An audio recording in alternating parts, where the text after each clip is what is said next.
오늘 본문 말씀에 계속해서 반복되는 말씀이 부르심, 부르심, 부르신 대로 부르심을 수없이 반복하고 있습니다. 이 말씀은 사도 바울의 입을 통하여 하나님이 우리에게 주시는 최고의 축복은 부르심이라는 거예요. 부르심. 이 부르심 안에 모든 것이 다 있다는 것을 하나님은 성경을 통해서 말씀해 주기 때문에 할례자든 무할례자든 독신주의든 결혼하는 사람이든 종이든 자유인이든 하나님이 우리에게 주신 이 부르심의 은혜가 가장 큰 것인데, 이 부르심의 은혜를 오늘 우리가 다시 한번 상고할 수 있게 되기를 바랍니다. 모세에게 가장 큰 축복은 부르심의 은혜입니다. 떨기나무 불꽃 가운데 모세를 불렀습니다. 그는 그 이전에 하나님의 부르심 이전에는 그는 이드로의 집에 그냥 처가살이 하는 대리사위요, 그리고 그 집에 양떼들을 몰고 다니는 목동일 따름이었습니다.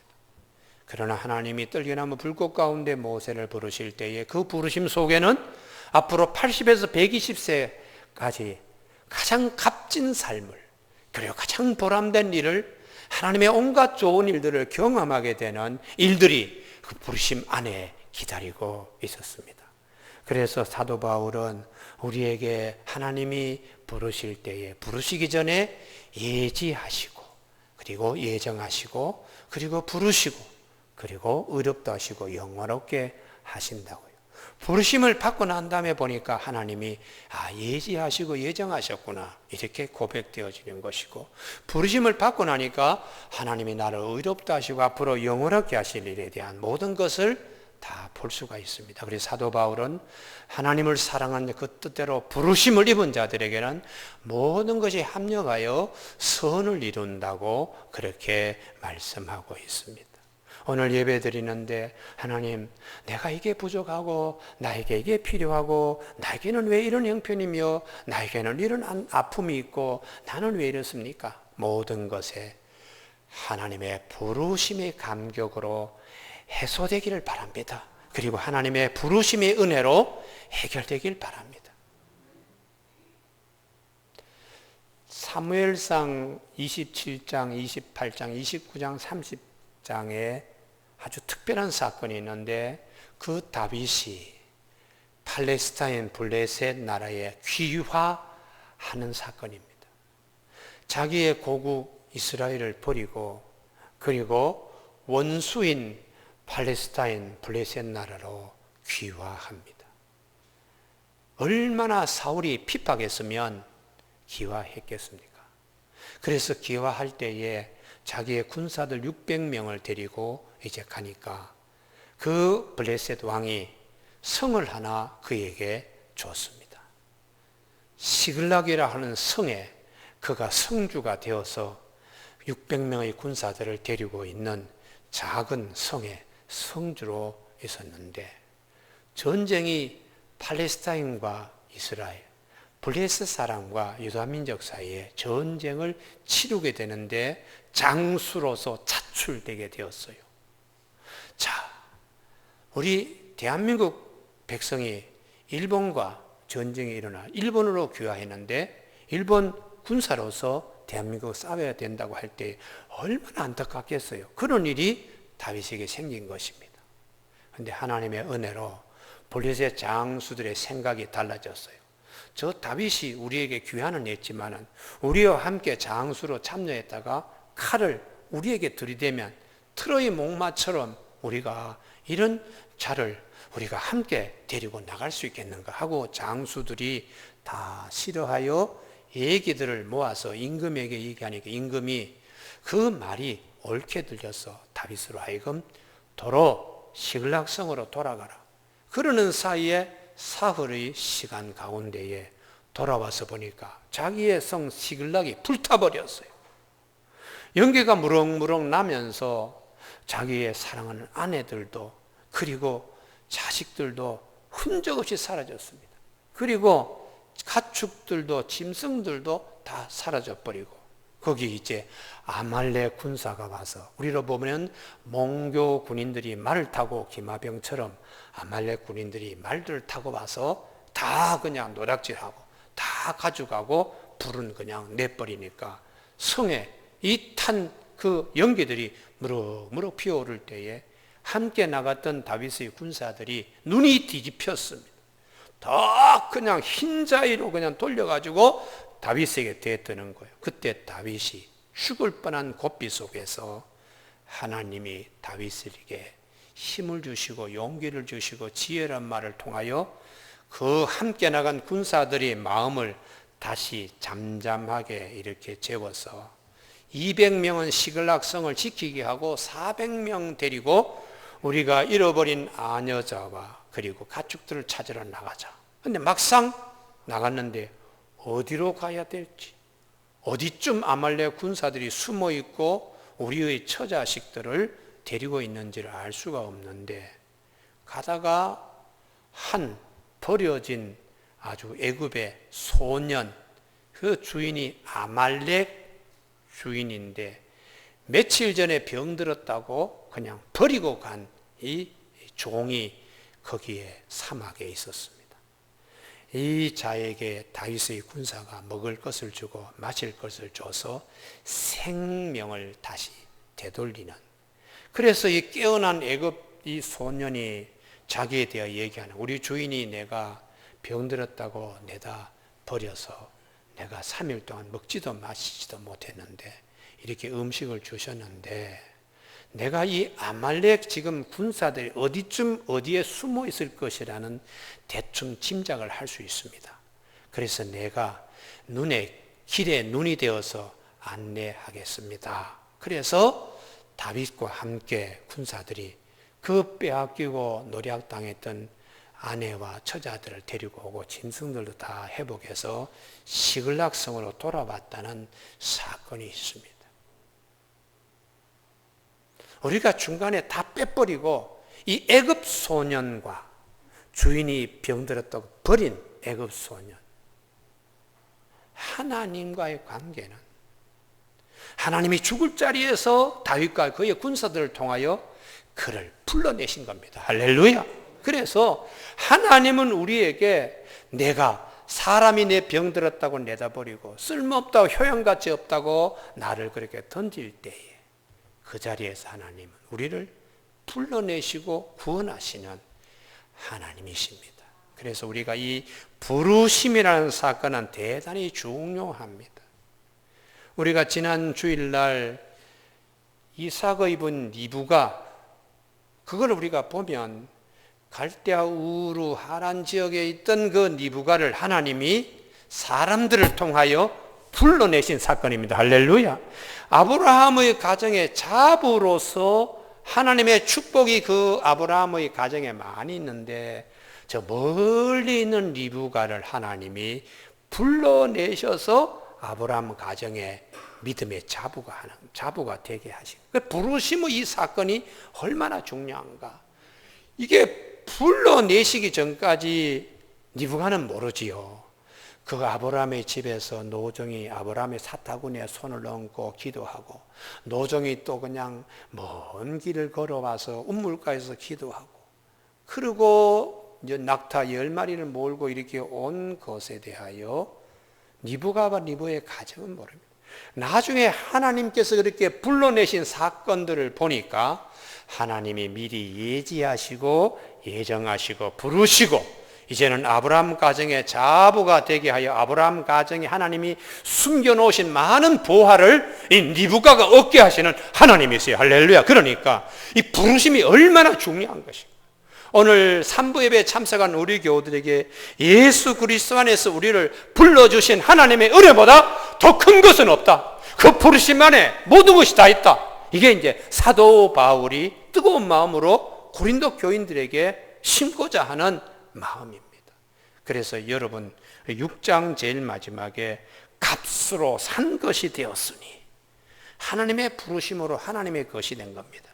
그런즉 너희 몸으로 하나님께 영광을 돌리라. 이 부르심의 사건이 얼마나 중요한 것인가. 값으로 산 것이 되었으니,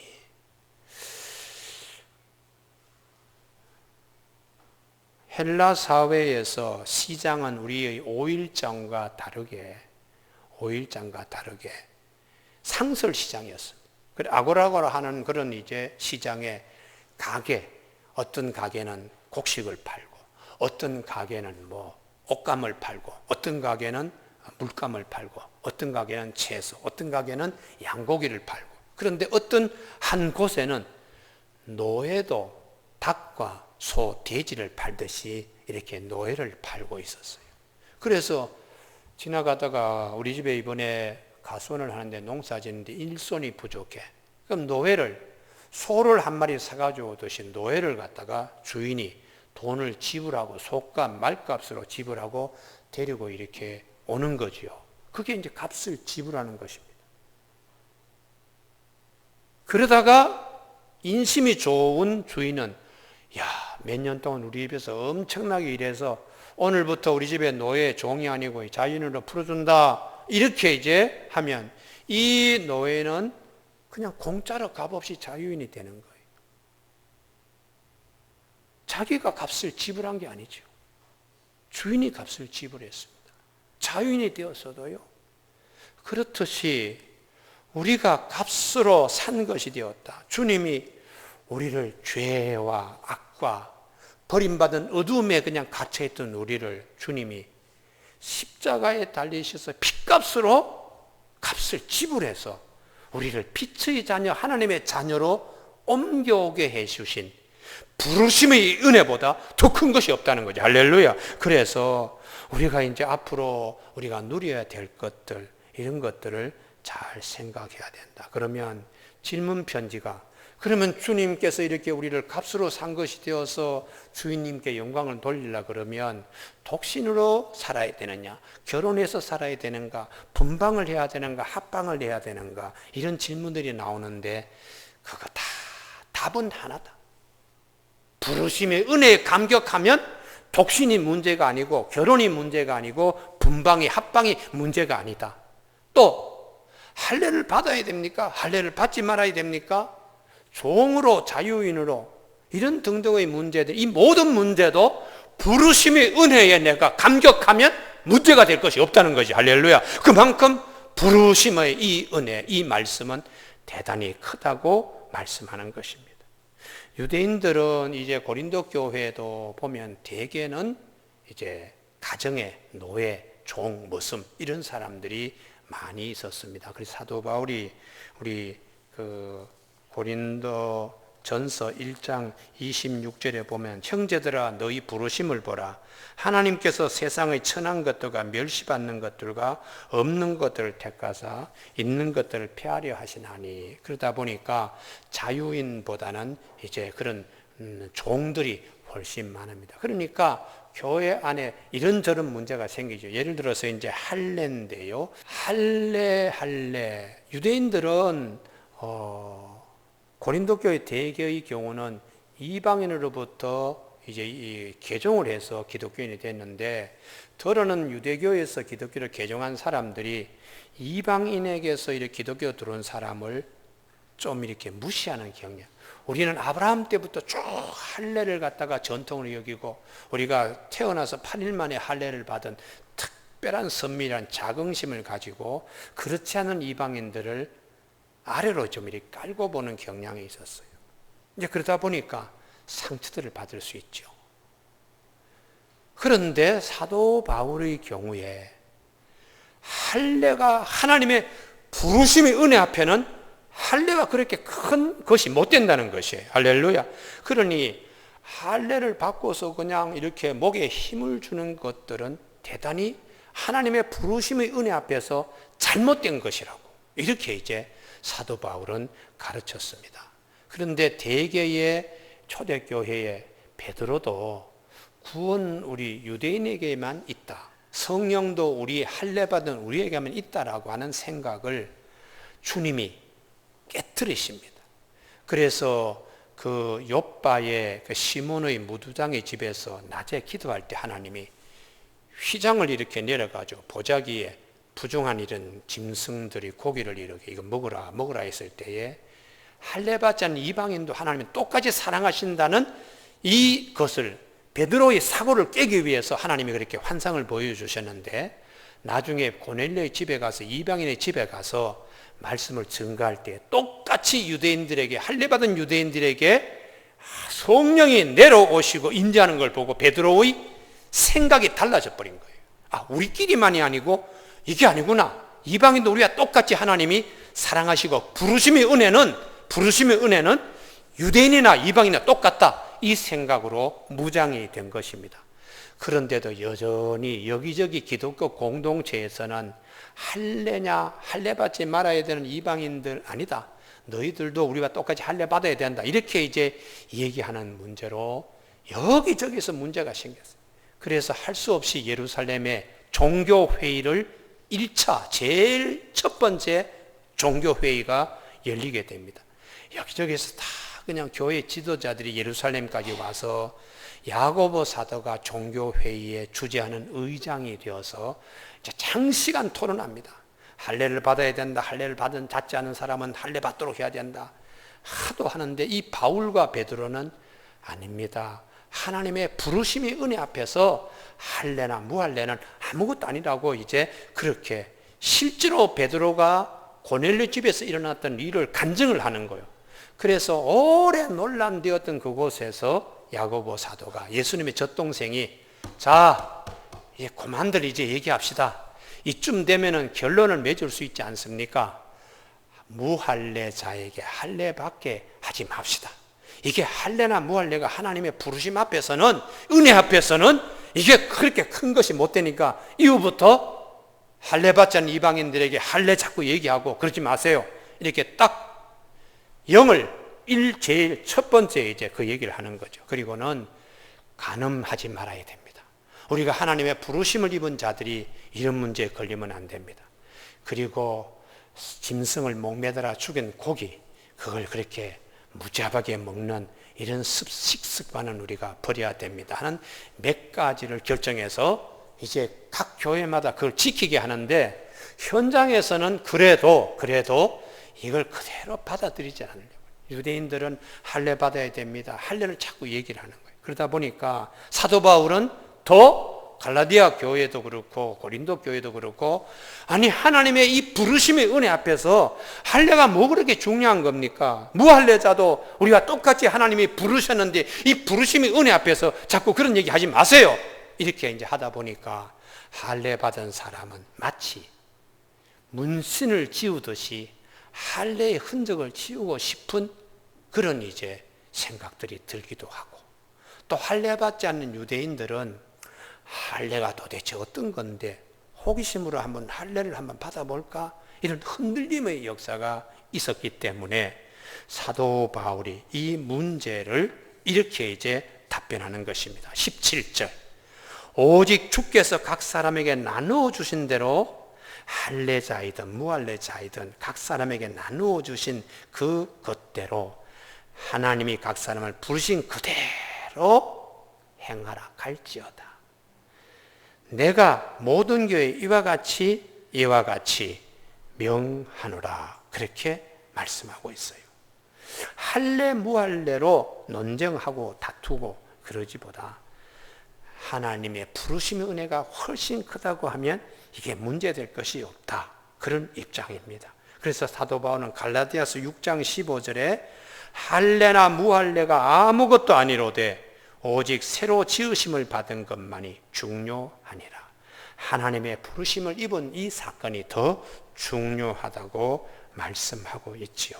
교우 여러분, 우리 산부예배에 참석한 우리 교우들에게 오늘 하나님이 주신 이 부르심의 은혜를 아주 귀한 부하로 여기시길 주님의 이름으로 축복합니다. 사도 바울이 각 사람에게 나누어 주신 이 말씀을 모리스라고 하는 신학자는 하나님의 절대 주권을 인정하라는 것이에요. 자, 설명을 하면 아고라라는 상설 시장에 어떤 가게는 곡식을 팝니다.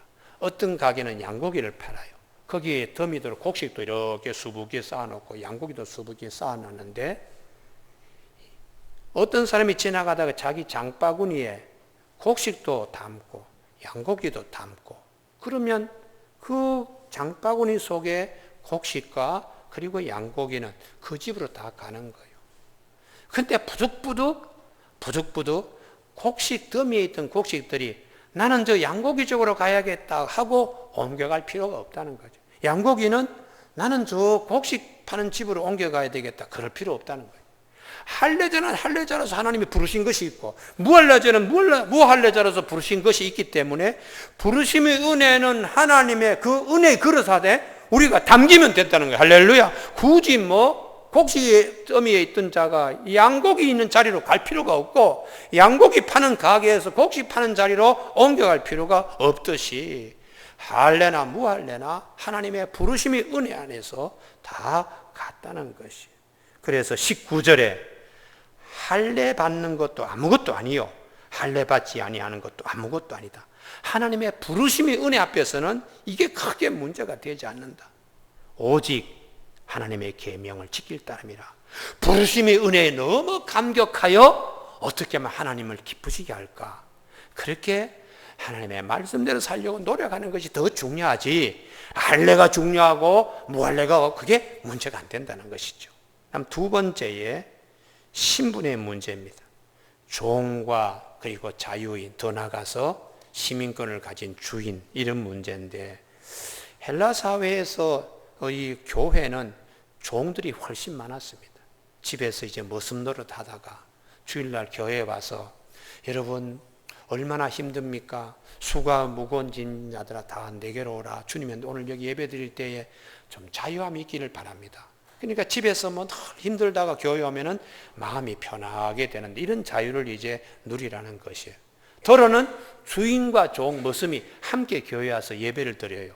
자, 그러면 우리 다 형제입니다. 다 같은 마음으로 서로 사랑합시다. 이제 그랬다가 집으로 돌아가면 주인이 그냥 완전히 다른 사람이 돼요. 교회에서는 그렇게 천사로 하다가 집에 와서는 어이 김군 이리 와봐, 이렇게 하라고. 교회에서는 전혀 다른 모습으로 이렇게 되니까 이제 갈등이 생기게 되지요. 자, 그럴 경우에 우리 주인은 왜 이렇게 이중적이야, 이렇게 원망하지 말고, 나 같은 모습인데도 하나님이 교회 안에서 이렇게 신앙생활하고 부르신 그 부르심의 은혜가 너무 고마우니까 못된 주인에게도 내 더 잘해야지, 이렇게 되면은 문제가 없는데, 아니 우리 주인이 어떻게 이렇게 이중적이야 하고 이제 하다 보면 이게 이제 영 관계가 흐트러지는 것이죠. 그래서 나 같은 이런 자를 주님께서 참 수고하고 무거운 짐진 자들아 하고 불러주신 그 부름에 너무 감사하면, 집에 와서도 좀 못된 주인이라도 아이고 주님의 은혜 생각하면 더 잘해 드려야지, 이렇게 하다 보면 주인이 감동이 되어서 김군 이제는 우리 집에서 그냥 나가 하고 자윤으로 풀어주는 경우도 있다는 것이죠. 그때에 그냥 그 기회도 이용하라 하는 것이 오늘 본문 말씀의 내용입니다. 또 주인들의 교회 안에서 그렇게 와서 천사처럼 했으면은 집에서도 아이고 나 같은 자를 하나님이 불러주신 은혜에 감사해서 잘해야지, 그래서 나는 주님의 뜻대로 내가 살아야지, 그러면 종들에게 더 잘해주면 그분은 그리스도의 종처럼 잘하는 분이라고 이렇게 이제 말씀하고 있습니다. 교우 여러분, 21절을 보시면 내가 종으로 있을 때 부르심을 받았느냐, 그 부르심의 은혜로 염려하지 말라. 주님이 내적인 치유와 자유와 그런 이제 평안을 주시니까요. 그래서 그런 은혜에 감격하여 자라다 보면 주인이 어이구 이제 풀어줘야 되겠다라고 생각하면 21절 하반절에 네가 자유롭게 될 수 있거든. 주인이 풀어주는 저런 일이 있으면 그런 것을 또 기회를 놓치지 마라. 그리고 22절 주 안에서 부르심을 받은 자는 종이라도 주께 속한 자유인이고, 또 그와 같이 자유인으로 있을 때 부르심을 받은 자는 주님 앞에서 종처럼 부르심의 은혜에 감격하며 살아야 한다, 이렇게 가르쳐주고요. 그러면 종이 되든 자유인이 되든 문제가 없습니다. 왜냐? 다 부르심의 은혜에 감격하며 사니까. 할렐루야. 그렇게 되니까 종에게 구박하는 주인이 될 수도 없고 주인에게 대드는 종도 될 수가 없어요. 다 부르심의 은혜에 감사하며 지내니까요. 그래서 우리나라의 이 1900년대에 김제의 그 조덕삼이라고 하는 분이 큰 평야를 가지고 있습니다. 그래서 서울 올라올 때 그분의 논밭을 밟지 않고서는 한양에 올라올 수가 없다 할 정도로 부자였어요. 근데 이 집에 저 경상남도 남해에서 출생하고 어린 나이 6살 때에 부모님을 잃어버린 이자희라고 하는 이 청소년이 찾아옵니다. 그래서 남해에서부터 걸어서 나에게 밥을 먹여줄 수 있는 집이 있으면 내가 일생 모섬으로 그 집에 들어가겠다 하고 문을 두드리는데 아무도 그를 받아주는 사람이 없어요.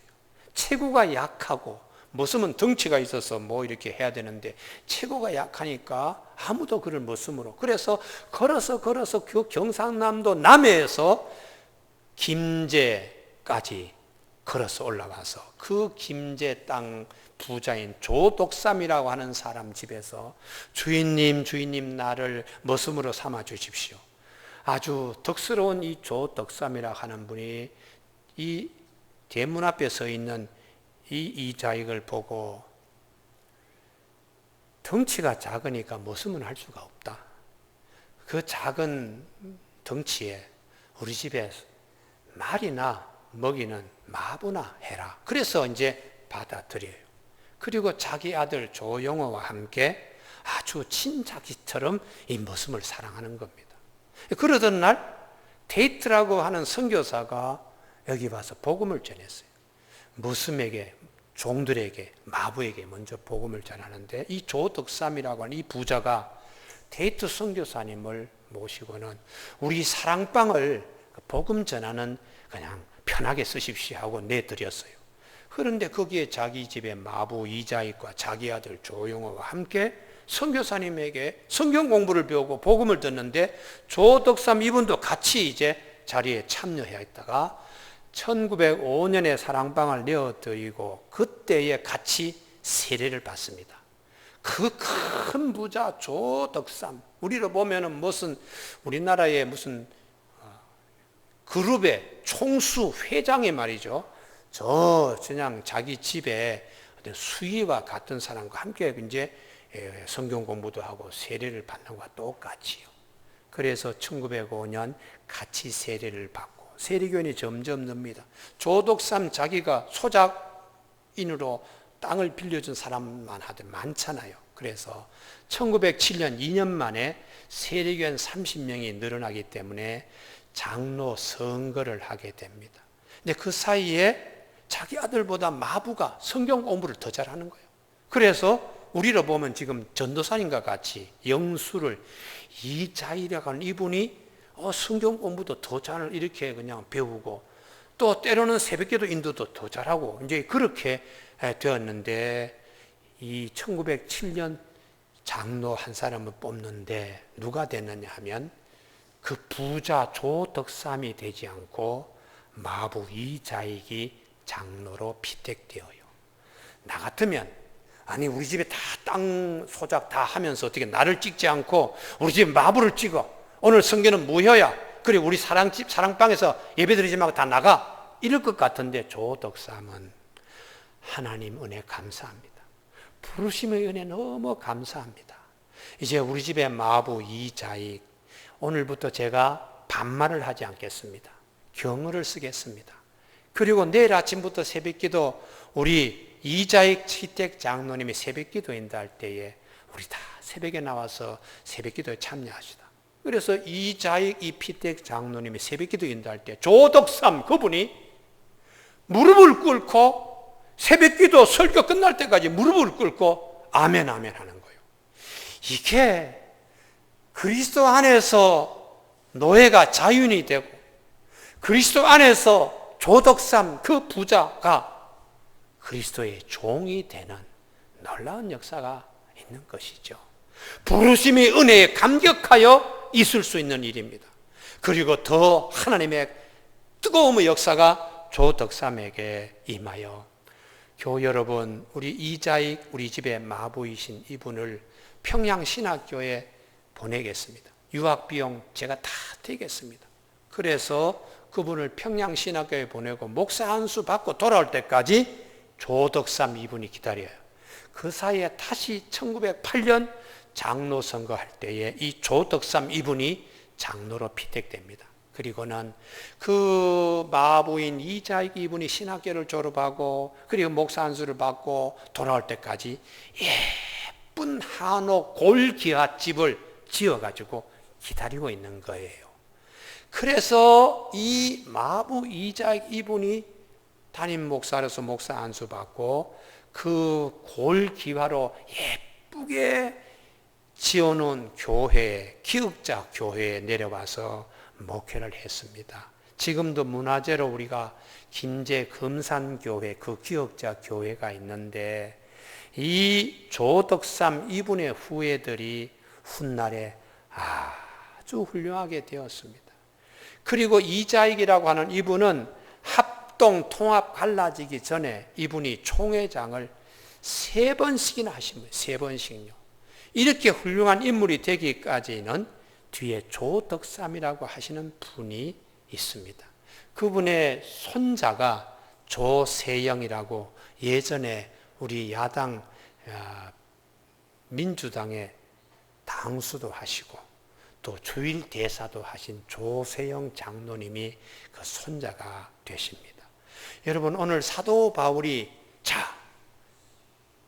값으로 산 우리, 하나님의 부르심의 은혜를 입은 우리가 독신이냐, 결혼해야 되느냐, 할례를 받아야 되느냐, 아니면 할례를 받지 말아야 되느냐, 주인이냐, 종이냐, 이런 문제들 앞에서 부르심의 은혜에 우리가 서면 다른 것은 문제될 것이 없다고 그렇게 말씀하시면서 마지막 3번째 24절에 형제들아 너희는 각각 부르심을 받은 그대로 하나님과 함께 거하라. 함께 거하다. 파라데오에서 하나님 곁을 떠나지 말라. 마부가 주인이 탄 말을 곁을 떠나지 않듯이 우리를 부르신 하나님의 곁을 떠나지 말고 부르심의 은혜에 늘 그냥 감사하며 지내라고요. 대개 성경 안에 다윗도 그러고 야곱도 그러고 시험 들 때는 하나님이 그를 부르심의 은혜를 잊어버릴 때 시험 들더라고요.